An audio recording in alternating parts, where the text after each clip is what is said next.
Hey there, subscribe to my channel, and also press this bell icon so you never miss any new updates, cause whenever we upload new video you will get a notification on your phone. Part 1.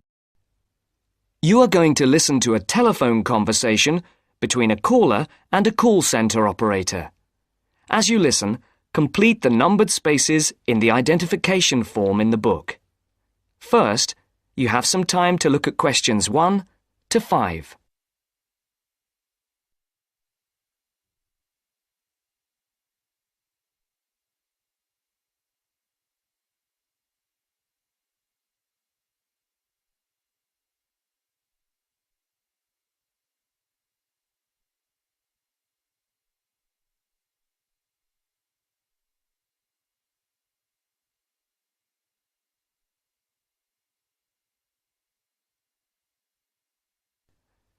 You should answer the questions as you listen, because you will not hear the recording a second time.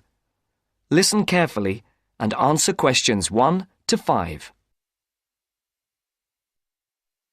Platinum Card Service, Rebecca speaking. How may I help you? I've got a few problems with my credit card account. Okay. What is your credit card number? Let's see. It's here somewhere. Here it is. Can I just take the card number, please? Yes, it's 6992 6992 3443 3443 1147 1147 8921. 8921. Right. Can I just check that? 6992 3443 1147 8921. That's it. And your name? Carlos da Silva. I just need to check a few details for identification and security, if you'll bear with me. That's okay. And what's your postcode? SE1 8PB. SE1 8PB. That's it. Vauxhall Close, London? Yes, that's right. And the house number? 43. And can you give me your date of birth? 13th of the 7th, 63. And one further check, if I may. Can you give me your mother's maiden name? Yes, it's Moore. Is that Moore? Yes, that's it. Before the caller and operator continue their telephone conversation, look at questions 6 to 10.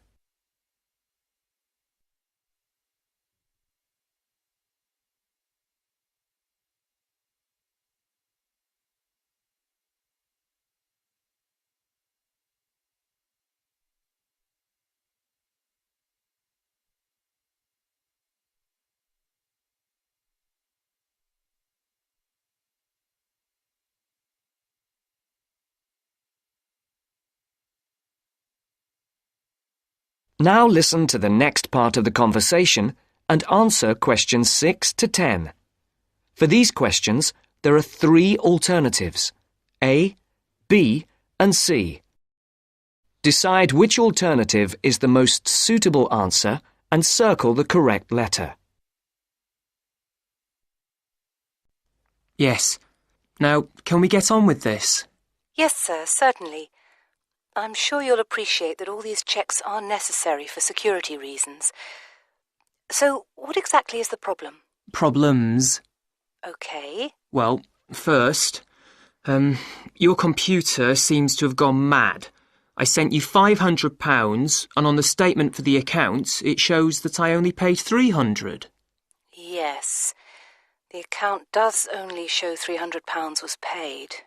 Well, I paid the £500 in at the bank, and I have my receipt, and my bank statement shows that £500 has been taken from my account. Oh, I see. What I'll do is check with the bank and see what they say. OK. You said there was something else? Yes, as if that wasn't enough.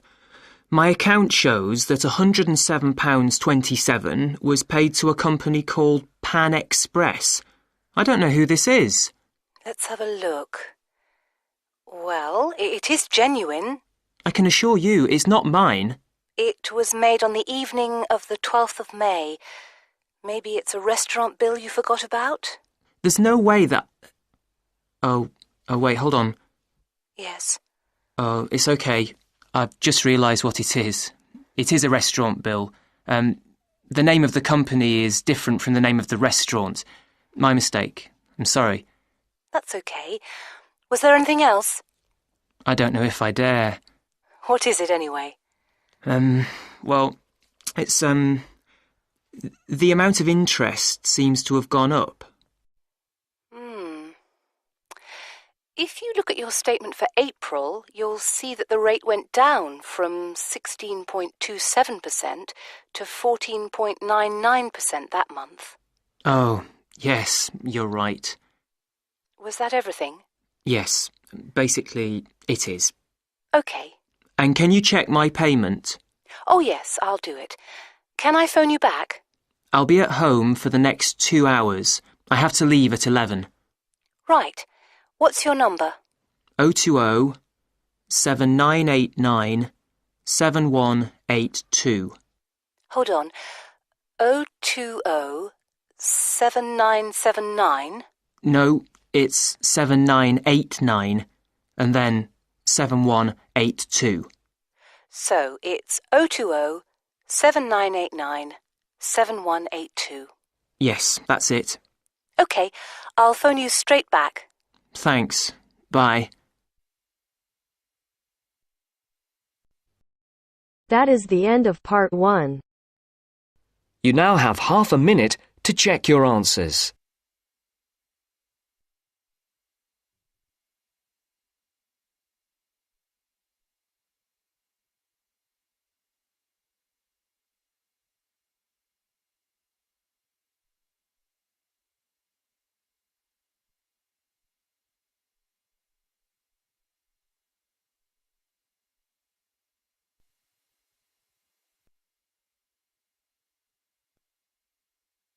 Now turns to part 2. Part 2. You are going to hear a teacher helping high school students visiting from an overseas school to fill in a school excursion permission note. First, you have some time to look at questions 11 to 17.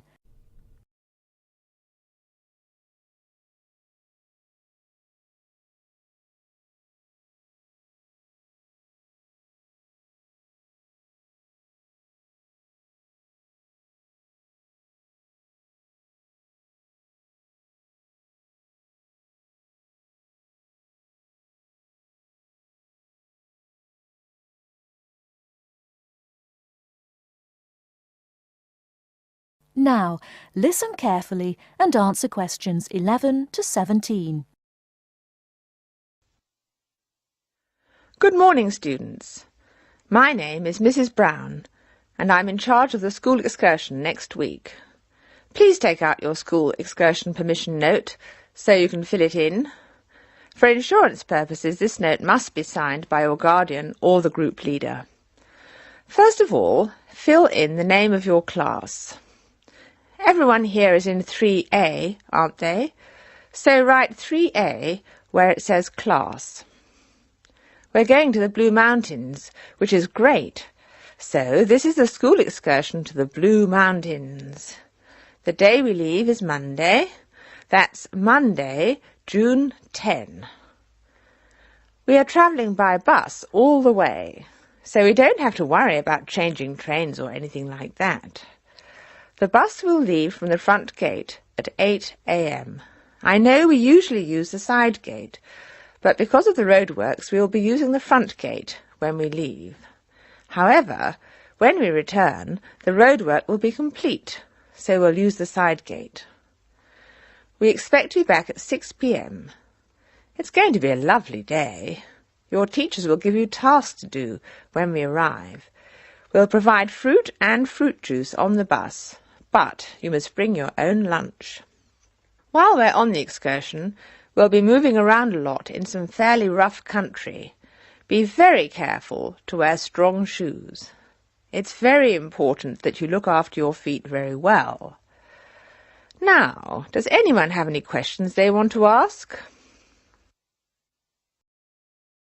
Before you hear the rest of the talk, you have some time to look at questions 18 to 20.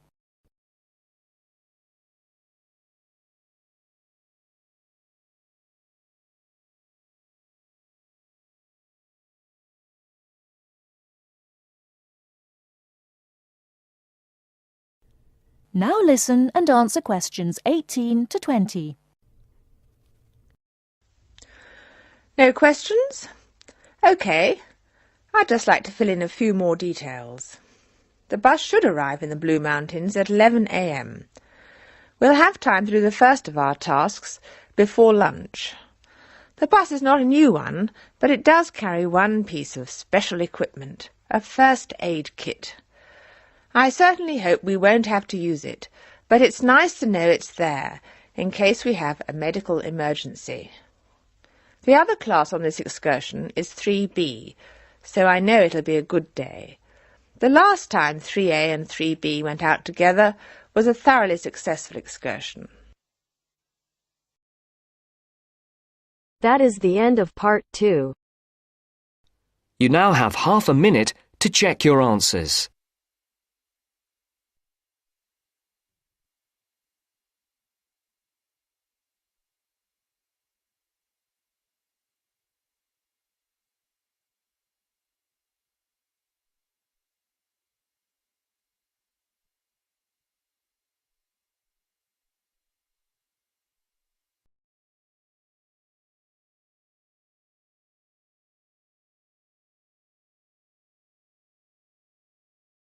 Now turns to part 3. Part 3. You will hear a business studies student called Sam talking to his tutor about an IT project he is going to do for a local company called Turner's. First, you have some time to look at questions 21 to 26.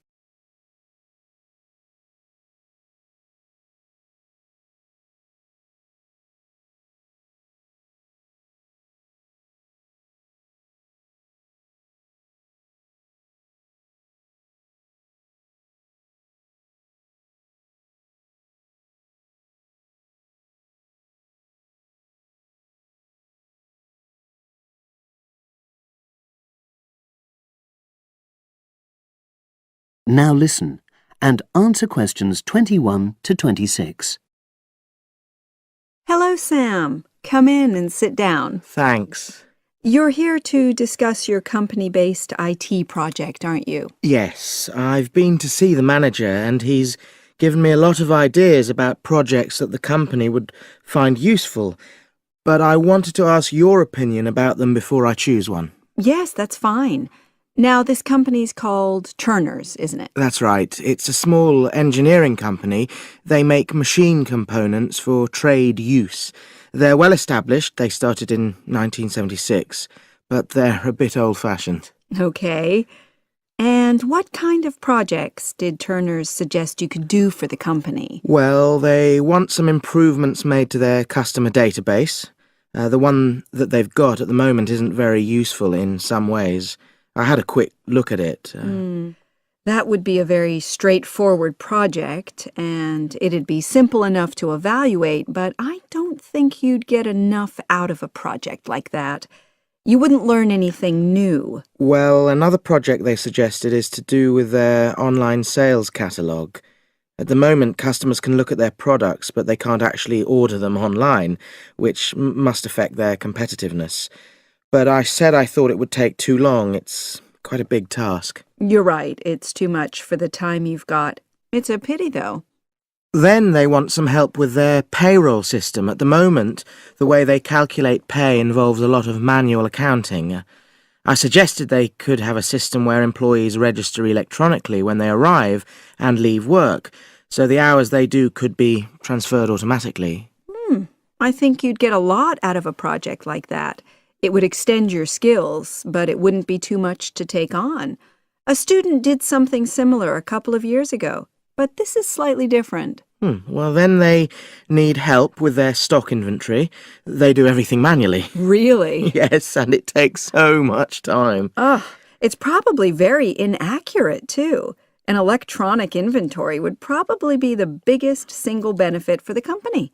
I'm surprised they haven't had it done before. I know. Then they wanted to improve their internal security. The manager had visited other companies where the staff use swipe cards to access various areas of the building. It sounded useful, but the trouble is I'm not really sure how to do it. Well, I think you're right in that assessment. At the moment, it's probably a bit beyond your level of knowledge. Is that all? Just one more. Customer service. They want to be able to collect feedback from their customers in a more systematic way.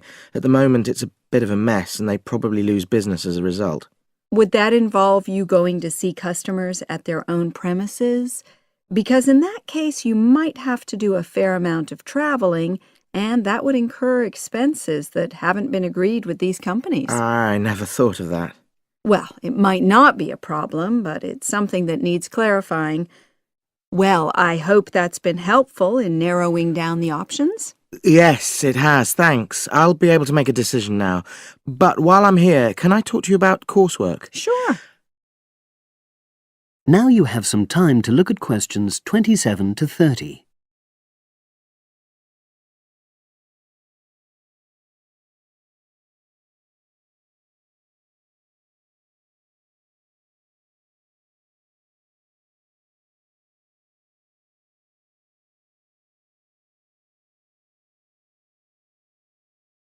Now listen and answer questions 27 to 30.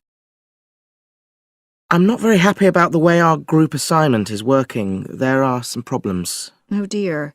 Are people just not getting on with each other? That's the worst thing. Actually, we're all friends. It's not that. But when we're having a discussion about the assignment, one or two people end up doing all the talking and the rest don't say anything. It's a bit frustrating because we need plenty of debate. Well, that's a common observation.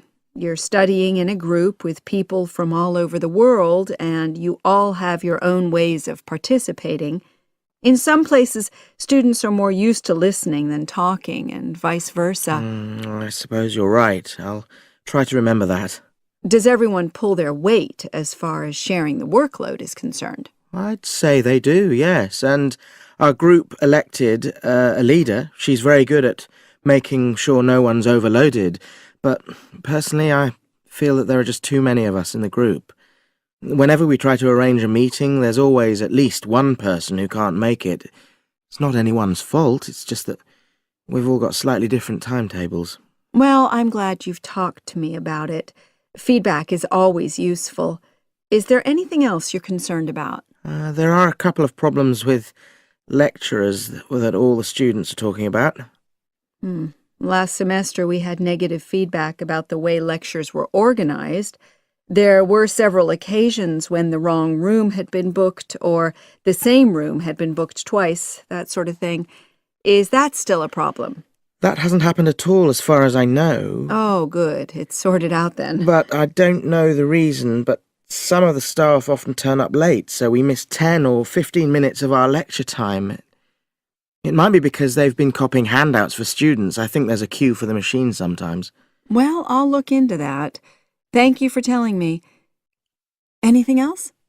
The other thing is that it can be very difficult to get to see a lecturer individually. They're all very supportive and friendly when you do manage to find them, but often they're not in their office, even at times when they're meant to be available for consultation. Okay, that's helpful. Now, before you leave,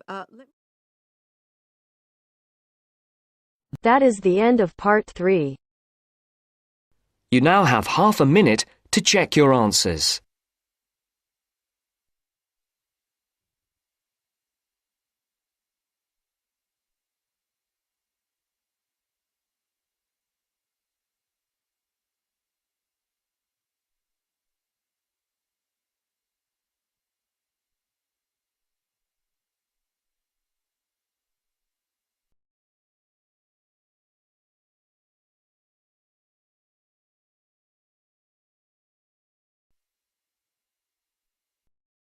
Now turns to part 4.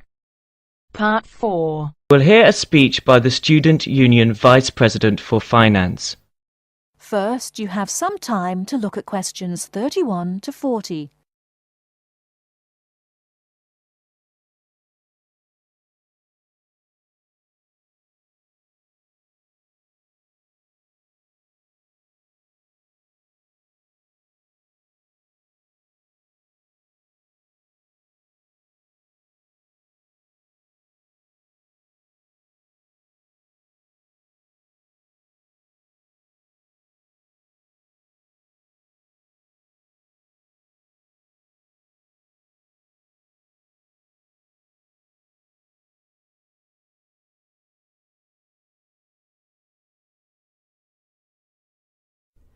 Now listen carefully and answer questions 31 to 40. Now you will hear the speech. Hello, as VP of Finance, my job is to oversee the spending of our grant to ensure that all areas of student union activity run efficiently and smoothly, without any financial headaches. I have a thoroughly efficient finance team, Ursula, Ella and Henrik. We are all here to help you as best as we can. Remember that even though I administer the union's finances, it is ultimately you who has the final say in expenditure policy, either directly, through the democratic process of the general meetings, or by voicing your opinions through the Executive Finance Committee. I would like to take this opportunity to thank last year's VP Finance, Martin Curry, for his excellent work in improving the financial running of the union to what it is today. Finally, remember to enjoy yourself and to use the union facilities and services to the full. And if you're still not satisfied, come and let us know why. Extra note, in order to maximise my time as VP Finance and to give a more efficient service to students, the Finance Office will only be open to students from 11 o'clock AM to 1 o'clock PM and 2 o'clock PM to 3 o'clock PM. The Cashier's Office will be open from 12 o'clock noon to 2 o'clock PM daily. That is the end of part 4. You now have half a minute to check your answers.